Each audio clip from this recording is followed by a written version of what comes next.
नमस्कार. आपल्या सगळ्यांचे महाराष्ट्र सोशल न्यूज चॅनलमध्ये हार्दिक स्वागत. चला वळूया तर एका नवीन बातमीकडे. आजची बातमी.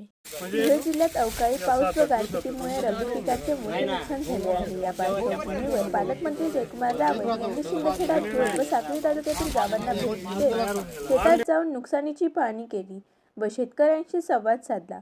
एकही नुकसानग्रस्त शेतकरी मदतीपासून वंचित राहणार नाही असा विश्वास देत त्यांनी प्रशासनाला तातडीने पंचनामे करण्याचे आदेश दिले. जिल्हा प्रशासनाने युद्ध पातळीवर काम सुरू केले असून नुकसानग्रस्त शेतकऱ्यांना लवकरच मदत मिळणार असल्याचे सांगण्यात आले. महाराष्ट्रामध्ये अनेक जिल्ह्यांमध्ये अवकाळी पाऊस झाला, गारपीट पडल्या आणि वारा वादळ येऊन पिकांचं मोठ्या प्रमाणात नुकसान झालं. खरं तर हे हवामानामधला जो बदल आहे त्याचा फार मोठा फटका आपल्या शेतकरी बांधवांना बसतोय.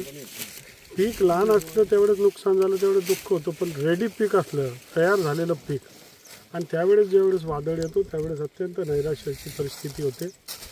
माझ्या मतदारसंघात देखील, माझ्या धुळे जिल्ह्यात देखील अनेक ठिकाणी वारा वादळ गारपीट आणि अवकाळी पाऊस पडल्यामुळे नुकसान झालं.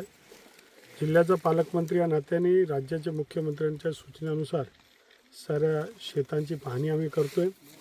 जिल्हा प्रशासनाला सूचना देण्यात आल्या आहेत की सगळ्या प्रकारचं आपण पंचनामे केले पाहिजे. कांद्याच्या संदर्भातला विषय होता, कांद्याचा सुद्धा पंचनामा झाला पाहिजे.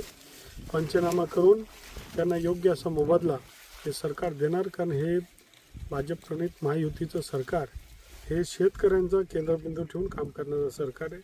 मागच्या काळामध्ये मोफत वीज बिल असेल, कर्जमाफी असेल, अनेक योजना घेत असतो. दुर्दैवाने हे जे हवामानामधलं जो लहरीपणा आहे त्यामुळे फार मोठं नुकसान होतं आहे. मग त्याला सामोरे जावं लागेल, त्याला नाईलाज आहे आणि शेतकऱ्यांच्या पाठीशी सरकार ठामपणे उभं आहे. आम्ही सारे उभं आहेत. बातमी आवडल्यास चॅनलला लाईक व सबस्क्राईब करा व दररोज अशा नवनवीन बातम्या पाहण्यासाठी चॅनलला फॉलो करा. धन्यवाद.